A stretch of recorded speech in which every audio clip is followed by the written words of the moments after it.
Namaskar, respected chairperson of the session, my guru, Professor Kapil Kapoor ji, respectable and very learned audience, and my co-panelists here. This is really a difficult task to introduce knowledge traditions of Bharat, and within such a short time, it is really difficult. I would like to begin with a very popular shloka from Raghuvansham by Kalidas. Vagartha vivasam priktau vagartha pratipattaye jagatah pitarau vande parvati parameshwaru.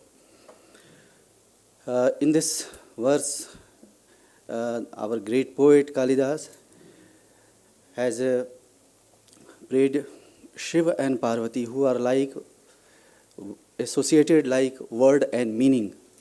Word never leaves without meaning, and so is true for the meaning. According to Amarkosh, that is a versified dictionary, I think only one in the world in Sanskrit. Amarkosh has recorded a word Sarvagya, one who knows everything, know all. And this is applied to conventionally to Bhagavan Shiva and Mahatma Buddha. Okay? And here lies the secret of this knowledge tradition, because the term Bharat is interpreted in different ways. One is, of course, descendant of Bharat. So tasya patyam Bharat, and an pratyay is attached to that, and it becomes Bharat.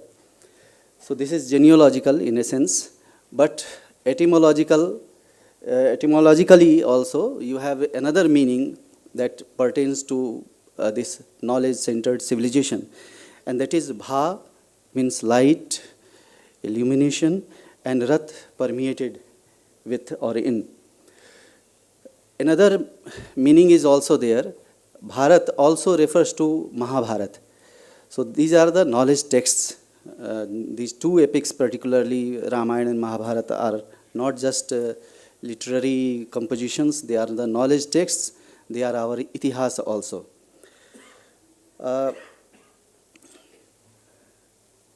As we can see, there are two major sources of our knowledge traditions of Bharat. Agam, that is Tantra. The popular name for this is Tantra, and Nigam is Veda. But later on, we see in our tradition that Agam is more popular, and it includes Veda also. And to some extent, these two are very, very important sources of our knowledge traditions. Then you see, what kind of knowledge? Knowledge for what? This is the question which the culture has raised and meditated upon. The question is that of the self, knowing one's own self. If we do not know our own self, how reliable is our knowledge about the others? So the focus is always to know our own self. And that's why the question, the kind of question, this is Mundaka Upanishad, such questions are rarely asked in other cultures. And the question is, Kasmin no bhagavo vigyate sarvamidam vigyatam bhavati iti. What is that having known which everything is known? This is such a central question. And the answer given is just our Swamiji has referred to, Dve Vidye Veditavye. There are two disciplines, Vidya, two disciplines, Para and Apara. The remarkable point in this classification is that this is horizontal, not a vertical classification. So Para and Apara both are equally required. And in Apara, all Shastras are included, including Veda. Veda, we'll come to that point also. And para is that which is totally experiential, where knowledge is transformed into our experience of the self.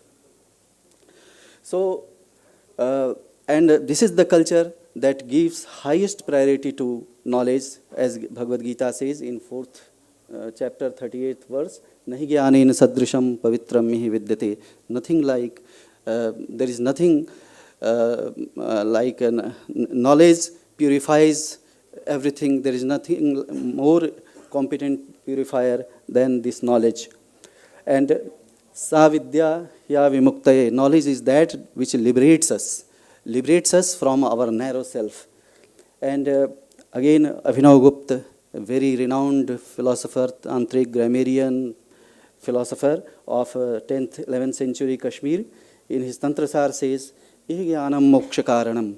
This knowledge is the primal cause of emancipation or liberation. And what is liberation? This is not mysterious. It says that moksho hinam nayavanya swarup prathanam hisah.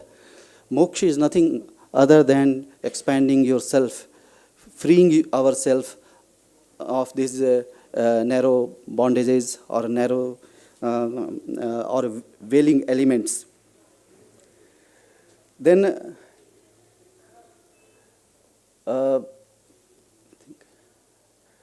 knowledge traditions of Bharat. I am quoting a very suitable quote as taught by my teacher, Professor Kapil Kapoor ji here. It is the quote from Pandit Bhagwat Shastri ji from Pune.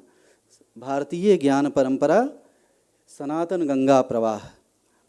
So it is like the continuous everlasting flow of the river Ganga. And it is Sanatan, it is given, it is always there. It is not created, it is not artificial, it is always there. Whether we know it or not, that's another thing. It doesn't depend on us also. So Sanatan Ganga Pravah, and it is Ganga. As we know in our culture, Ganga is not just a river. So lots of cultural elements are associated with that, and sacredness is there. And Pravah, that means it is never irrelevant. It is continuing, it is always fresh, just like the flow of the river. It is not stagnant, it is continuing, and it pertains to all time and all space. So there is no question of relevance or irrelevance. Then another is Bhartrihari, our grammarian philosopher of 5th, 6th century. He says that this universal thought which this country created is Sarvavad Avirodhini. It is not in opposition or contradiction to any other thought system. And then in his text, Vakyapadiye, in the 2nd chapter, last verse almost, he says that pragya vivekam lavte bhinnai ragam darshanai ki yadva shakyam mannetum swatarkam anudhavata. That mind acquires critical acumen when it is exposed to other systems of thought. So that tells us about the intellectually confident India. Yesterday we heard about the invincible Hindu. I think we need to add one more, intellectually confident Hindu. That is the need of the time. And then there are several characteristics that it is language is central to our thinking, because language is not just a means of communication, it is a means of cognition. Without language, thinking process cannot take place.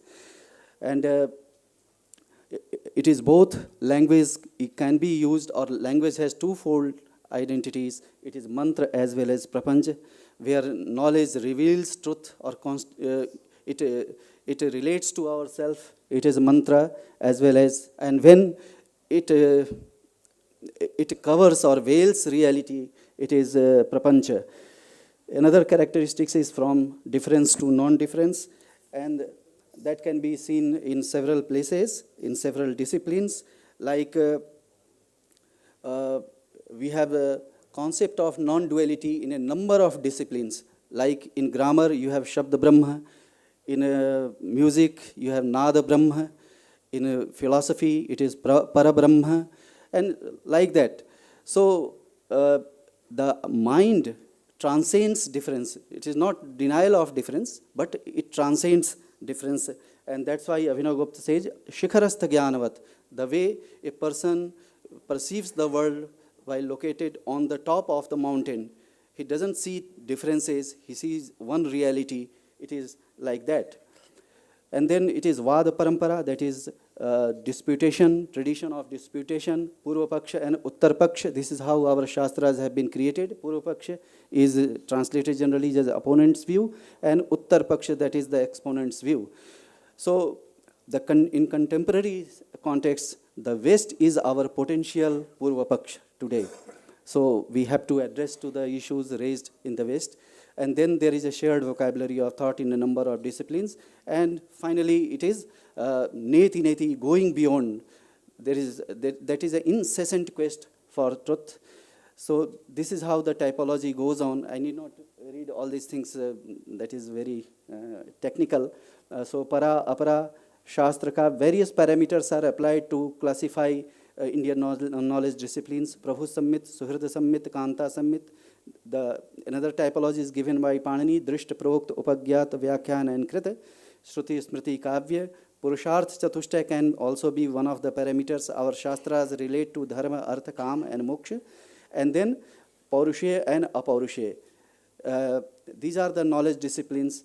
Vangmay, permeated in language, is of two kinds, Shastra and Kavya. Shastra is again divided into two, Paurushya and Apaurushya. So three Vedas, Trayi, and fourth Atharva Ved, and related disciplines. And then you have Paurushya Shastras, 18 Puranas, Anvikshaki, that is the 6 systems of logic, 2 schools of Mimamsa, Purva and Uttar Mimamsa, Purva Mimamsa, and Uttar Mimamsa is also popularly known as Vedanta, 18 Smritis.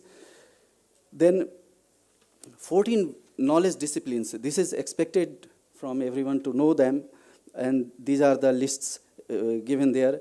If you add 4 more, they become 18 Vidyasthana, and there are several commentary traditions. What next? Important is to learn, preserve, and disseminate. These are knowledge texts, and knowledge texts belong to them who study them, learn them, understand them.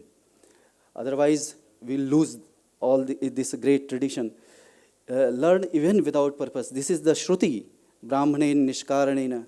It is, knowledge is not acquired only with a purpose, even without purposeless. So this should be our duty, and that's why one of the Upanishads says, Swadhyayanma Pramada. Don't dissociate yourself from the self-study. It is not that everything can be covered in the curriculum and all. It should be our duty to just one piece of information that we have been for last 4 or 5 months we have been engaged in creating curriculum for college level students, particularly in engineering and medical sciences, and we are going to present this. The book, the course book is under preparation, and within 6 months from now, I hope it will be complete, and we'll be presenting it before the AICTE for approval. And this is how it is done. Thank you. Namaskar.